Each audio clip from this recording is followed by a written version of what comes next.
En esta sesión vamos a hablar de las glándulas adrenales. Las glándulas adrenales son dos glándulas ubicadas en la parte anterior de los riñones, por lo tanto se llaman adrenales en nuestros pacientes veterinarios y en un ser humano las ubicaríamos como suprarrenales. Pero como estamos estudiando medicina veterinaria y la posición anatómica de nuestros pacientes es generalmente de 4 patas, entonces estamos hablando de glándulas anteriores al riñón, por lo tanto son adrenales. Tienen dos partes muy bien definidas, que es la corteza y la médula adrenal. Ambas tienen diferente origen embrionario y por lo tanto también van a tener una función diferente. La corteza está formada por tejido epitelial, en tanto que la médula tiene un origen nervioso.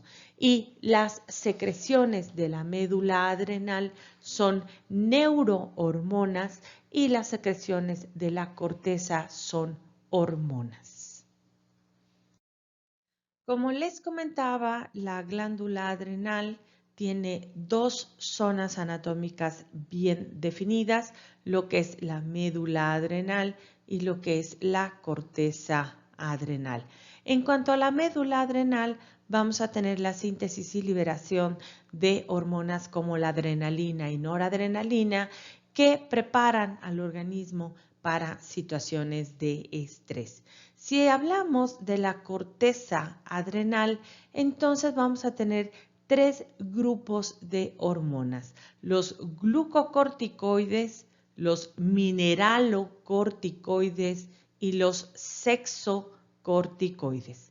Cuando hablamos de los glucocorticoides, nos estamos refiriendo a hormonas como el cortisol y la corticosterona, ¿sí? Y la acción que tienen estas es elevar la glucemia, son hiperglucemiantes. En cuanto a los mineralocorticoides, nos estamos refiriendo a la aldosterona y recuerden que la aldosterona la revisamos cuando vimos el tema de fisiología renal, porque recuerden que su acción es reabsorber el sodio y excretar potasio a nivel de túbulos en el riñón.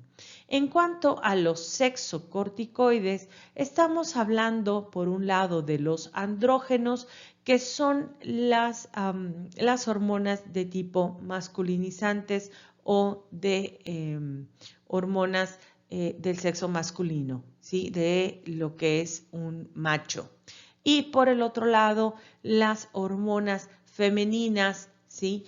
Que estamos hablando como la estrona, el estriol o el estradiol, que estamos hablando de hormonas de efecto hacia una hembra. Entonces, estamos hablando del grupo de los sexocorticoides. Vamos a abordar a la médula adrenal. La médula adrenal, ¿sí? El 20 al 30% es tejido glandular. Está conformado por células con gránulos citoplásmicos aparentes.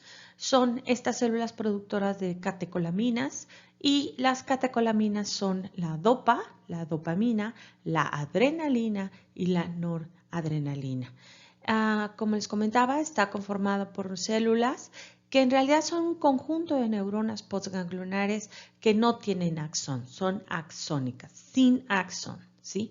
Estas catecolaminas se sintetizan por hidroxilación y descarboxilación de la tirosina.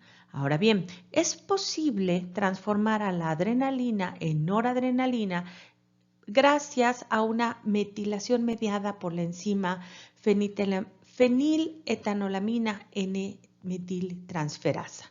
¿Sí? Estas hormonas, tanto la adrenalina como la noradrenalina, son muy rápidas su acción, tienen una vida media muy cortita, aproximadamente 2 minutos, y son destruidas o catabolizadas por enzimas como la MAO, que es la monoaminooxidasa, y la enzima COMT, que es la catecol o metiltransferasa. Y estas dos hormonas, tanto la adrenalina como la noradrenalina, estimulan los receptores alfa y beta que encontramos en el organismo. La adrenalina y noradrenalina tienen diferentes patrones de secreción dependiendo de la especie animal en la cual nos estemos refiriendo. Y aparentemente existe una secreción selectiva por parte del hipotálamo para la utilización ya sea de adrenalina o de noradrenalina, y depende de ello la ejecución de funciones cardiovasculares y las funciones metabólicas. Resulta ser que, como comentábamos en la diapositiva anterior, estas hormonas de la médula adrenal nos permiten enfrentar un estrés agudo, es decir, un estrés de rápida presentación, pero también de corta duración. Entonces, permite enfrentar situaciones de urgencia, ya sea en una pelea que tengan los animales o en una huida, ¿de acuerdo? Y para ello se presenta un fenómeno que conocemos como descarga adrenérgica. Una descarga adrenérgica está caracterizada por la presentación de una midriasis, de taquicardia, taquipnea, es decir, frecuencia cardíaca y respiratoria van para arriba, de una hipertensión generalizada, pero hay una vasoconstricción periférica. Hay una vasodilatación central y obviamente como requerimos energía se van a presentar también hiperglucemia e hiperlipidemia para poder los músculos movilizarse, moverse, requieren energía. Recuerden que los músculos, su principal fuente de energía es la glucosa, pero también los ácidos grasos los pueden utilizar como una segunda importante fuente de energía. Disminuyen también estas hormonas, la adrenalina y noradrenalina, el umbral de excitación de la formación reticular, por lo tanto también no se siente, por ejemplo, el dolor, ¿sí? Sino se podría sentir después una descarga adrenérgica, entonces permite a los animales hacerle frente a una situación de estrés de corta duración y ya sea esta situación de urgencia sea pelear o huir en un momento determinado.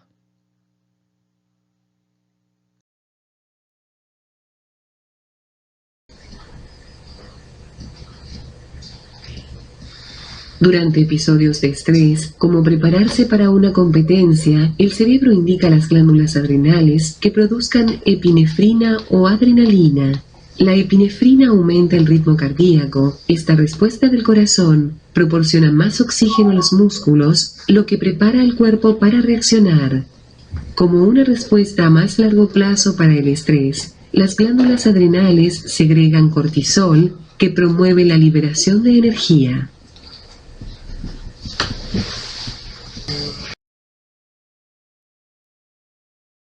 Es importante señalar que las hormonas de la corteza adrenal son esteroideas, son hormonas de tipo esteroide. ¿Por qué? Porque su estructura básica es el esterano o también llamado ciclopentano peridrofenantreno. Entonces, provienen realmente de una base o estructura de esteroide. Como habíamos comentado, hay tres grupos de hormonas de la corteza adrenal: los glucocorticoides, los mineralocorticoides y los sexocorticoides. Cuando hablamos de los glucocorticoides, nos estamos refiriendo al cortisol y a la corticosterona. En cuanto a los mineralocorticoides, nos referimos a la aldosterona, y en cuanto a los sexocorticoides, hablamos de andrógenos como hormonas de tipo masculina, ¿sí? Hacia los caracteres secundarios de un macho, como la testosterona. Y cuando hablamos de una hembra, hacia los caracteres secundarios femeninos, hablamos de los estrógenos, como la estrona, el estriol y el beta-estradiol. Vamos a hablar de los glucocorticoides, sí, en particular del cortisol y la corticosterona. Como su nombre lo indica, pues son hormonas que intervienen en el metabolismo de los carbohidratos.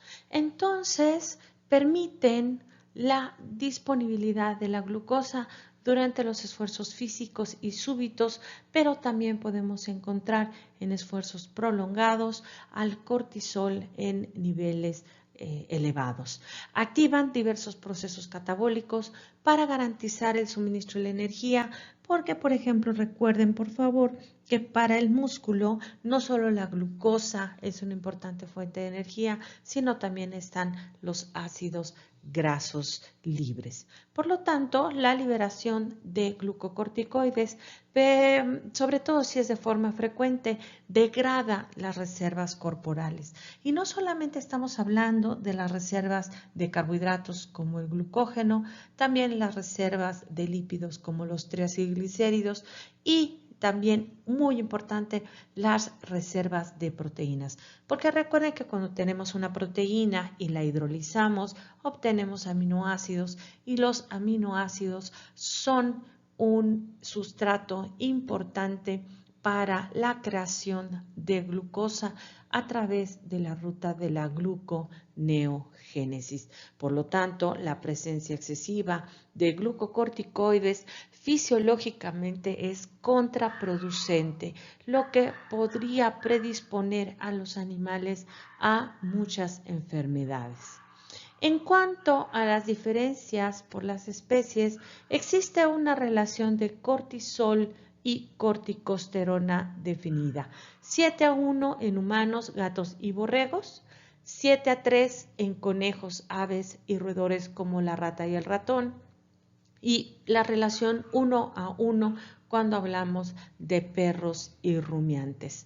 ¿Qué sucede cuando tenemos estos niveles elevados de corticosteroides?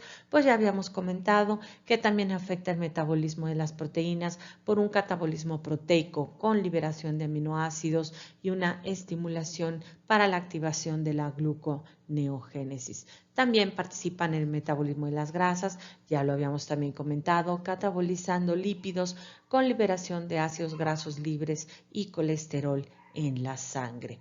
En cuanto al metabolismo de las proteínas, pues esto nos va a provocar un balance nitrogenado de tipo negativo porque los animales van a empezar a perder masa muscular. Y obviamente al tener un balance nitrogenado negativo no hay síntesis proteica, por lo tanto se puede detener el crecimiento, pero también se puede detener la síntesis de anticuerpos, lo que tiende a presentar una inmunosupresión que estaría sumándose a la predisposición a la presentación de enfermedades. Ahora bien, hay que comentar que la presencia de los corticoides permiten que el glucagón y las catecolaminas como la adrenalina y noradrenalina ejerzan sus efectos, pero no siempre los efectos son negativos porque la presencia de glucocorticoides en concentraciones normales, en concentraciones adecuadas, pues va a permitir un funcionamiento adecuado del sistema nervioso.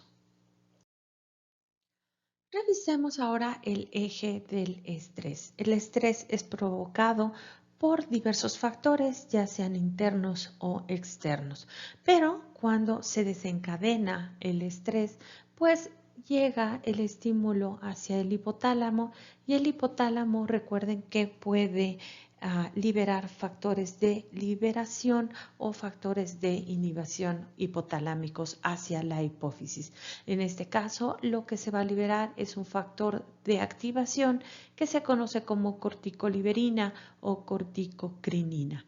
El hipotálamo libera esta corticoliberina, la cual llega por el sistema porta a la hipófisis y la hipófisis, como respuesta a la presencia de la corticoliberina, va a liberar, a sintetizar y liberar a su vez la hormona adrenocorticotrópica o también llamada adrenocorticotropina o adenocorticotropina. También es viable llamarla de esa manera. ¿Qué va a pasar con la ACTH? Bueno, la ACTH es liberada al torrente sanguíneo y va a llegar a la corteza adrenal. En la corteza adrenal lo que va a provocar es la liberación del cortisol y vemos, o ya vimos hace unos minutitos, que el cortisol pues tiene diversos efectos metabólicos, pero también tiene efectos inmunomoduladores y también tiene efectos antiinflamatorios cuando estos se encuentran en concentraciones adecuadas. Cuando estos niveles de cortisol ya son muy elevados, recuerden que el sistema inmune puede verse comprometido, al igual que vamos a tener un efecto inflamatorio en vez de antiinflamatorio. Y también, obviamente, vamos a tener efectos sobre el sistema cardiovascular, sobre todo la presión sanguínea puede aumentar junto con un aumento de la frecuencia cardíaca y la frecuencia respiratoria. Niveles elevados de cortisol, más allá de lo normal, van a provocar la retroalimentación negativa. Entonces, ¿qué va a pasar? Que el cortisol va a decirle a la hipófisis y al mismo tiempo al hipotálamo, ya hay mucho cortisol, por favor detente. Y aquí se da el feedback o retroalimentación negativa y entonces se va a detener la liberación de corticoliberina y también se va a detener la liberación de hormona adrenocorticotropa. Revisemos ahora los mineralocorticoides. Entre los mineralocorticoides vamos a encontrar principalmente dos moléculas, que es la aldosterona, que representa un 95% de la síntesis y secreción. Y por el otro lado, la desoxicorticosterona, que representa el 3% y otras moléculas el resto. ¿Cuáles son los estímulos para la secreción de los mineralocorticoides? Bueno, pues tenemos la hiperpotasemia, la hiponatremia, la hipotensión con activación del sistema renina, angiotensina, aldosterona. Ahí tienen los tres estímulos. Otros estímulos que podemos llegar a tener son hemorragias, porque obviamente va a disminuir la presión y vamos a tener hipotensión, ¿sí? Ansiedad, traumatismos, cirugías o una posición de pie durante mucho tiempo. ¿Cuáles son los efectos principales de la aldosterona? Bueno, es retención de sodio y cloro y agua a nivel de los túbulos contorneados distal y colector. Estimula el intercambio iónico de sodio por potasio y por iones de hidrógeno, lo que provoca una hiperpotasemia y también una acidificación de la orina. Vamos a ver más adelantito un recordatorio de esto. Y también se puede dar una retención de sodio a partir de la orina, del sudor y la saliva. Regresando a la activación del sistema renina, angiotensina, aldosterona, recuerden por favor que este sistema ya lo revisamos cuando estábamos viendo aparato excretor. Sin embargo, vamos a dar un pequeño repaso. Recuerden, por favor, que cuando tenemos una hipotensión, disminuye la presión sanguínea o tenemos también una estimulación de tipo simpática, pues vamos a tener la estimulación del aparato yuxtaglomerular renal para la producción, por un lado, de eritropoyetina y por el otro lado de renina. La renina, recuerden que es una enzima que va a transformar el angiotensinógeno en angiotensina 1. Y a nivel pulmonar, la convertasa, la enzima convertasa, va a transformar esta angiotensina 1 en angiotensina 2, cuyos efectos son sobre los vasos sanguíneos, produciendo una vasoconstricción, lo que va a permitir un aumento de la presión sanguínea, de la presión arterial, y también otro efecto es sobre la corteza adrenal para la producción de aldosterona con la subsecuente retención de sodio, cloro y agua, y esto junto con la vasoconstricción va a permitir un aumento de la presión sanguínea, lo que va a normalizar la tensión sanguínea. Vamos a revisar ahora las partes de la nefrona y qué sucede en cada una de ellas. Les presento sus diversas partes, ya lo habíamos comentado. Aquí tenemos al túbulo contorneado proximal, a las as de Henle, su parte delgada y gruesa, al túbulo contorneado distal y a los túbulos colectores. No repito la cápsula de Bowman, o mejor dicho, al corpúsculo de Malpighi, porque recuerden que en el corpúsculo de Malpighi, entre el glomérulo y la cápsula de Bowman se da el proceso de filtración, pero la nefrona tiene otras partes. El túbulo contorneado proximal, aquí es donde tenemos el proceso de reabsorción de solutos. El 99% de la glucosa va a ser absorbida, igual las vitaminas hidrosolubles y los aminoácidos, porque son chiquititos, ¿de acuerdo? Recuerden que comentábamos que se reabsorben solutos de pequeño tamaño. Vamos a tener también algo de reabsorción del sodio, del potasio, de bicarbonatos, de calcio y de magnesio. Y aquí vamos a tener también reabsorción de agua. ¿Qué se va a secretar? Vamos a secretar iones de hidrógeno para mantener el pH, aniones orgánicos y cationes también orgánicos, ¿sí? Repasen este detalle del anión y el catión. Son iones positivos o negativos. Repásenlo, por favor. Ahora, en el asa de Henle, en su parte delgada, no va a haber una reabsorción de solutos porque es impermeable, ¿de acuerdo? Pero sí vamos a poder reabsorber agua, ¿sí? En cuanto a la secreción, no, aquí no se secreta nada. En el asa de Henle, en su parte gruesa, vamos a poder reabsorber sodio y cloro, pero agua no, es impermeable al agua. Secreción tampoco. En cuanto al túbulo contorneado distal, vamos a poder absorber, mejor dicho, reabsorber dos solutos importantes para el mantenimiento osmótico, que es sodio y cloro, ¿de acuerdo? Pero cuidado con este detalle. Sodio y cloro en presencia ¿de quién? De aldosterona. Y aquí es donde vamos a empezar ya a tomar en cuenta al sistema endocrino. ¿De acuerdo? La aldosterona es una hormona que vamos a revisar más adelante, pero no se les olvide. Sodio y cloro se reabsorben a nivel del túbulo contorneado distal en presencia de la aldosterona. En cuanto a la reabsorción de agua, también es impermeable, no se va a dar, pero aquí en cuanto a la secreción, sí vamos a tener una secreción de iones de hidrógeno y vamos a poder también secretar potasio, pero también en presencia de aldosterona. En cuanto al túbulo colector, sodio también se va a reabsorber en presencia de aldosterona. Me voy a ir ahorita acá a la secreción. Vamos a poder también liberar iones de hidrógeno para el mantenimiento del pH, ¿sí? Y también vamos a poder secretar potasio en presencia de aldosterona.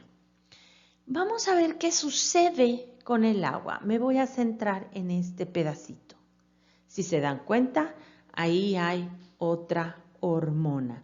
Les presento a la ADH o también llamada hormona antidiurética. Como su nombre lo indica, es antidiuresis, que significa disminuye la diuresis, antidiurética. Entonces, en el túbulo colector vamos a poder reabsorber agua si se encuentra liberada en el torrente sanguíneo la hormona antidiurética. Si la hormona antidiurética no está presente, entonces no reabsorbemos agua. ¿De acuerdo? Este punto es importante. Entonces, ya les presento, aparte de la insulina y el glucagón que estuvimos revisando en su momento el semestre pasado, les presento otras dos hormonas. Bueno, también revisamos adrenalina, ¿sí? Les presento otras dos hormonas porque vamos a ver en la última parte del semestre todo lo que es sistema endocrino. Y les presento a la aldosterona que nos ayuda a mantener el equilibrio osmótico, me refiero a los minerales, ¿sí? a los electrolitos, sodio, cloro, potasio. ¿Ok? Y les presento también a la hormona antidiurética que nos va a ayudar a mantener el volumen del agua corporal.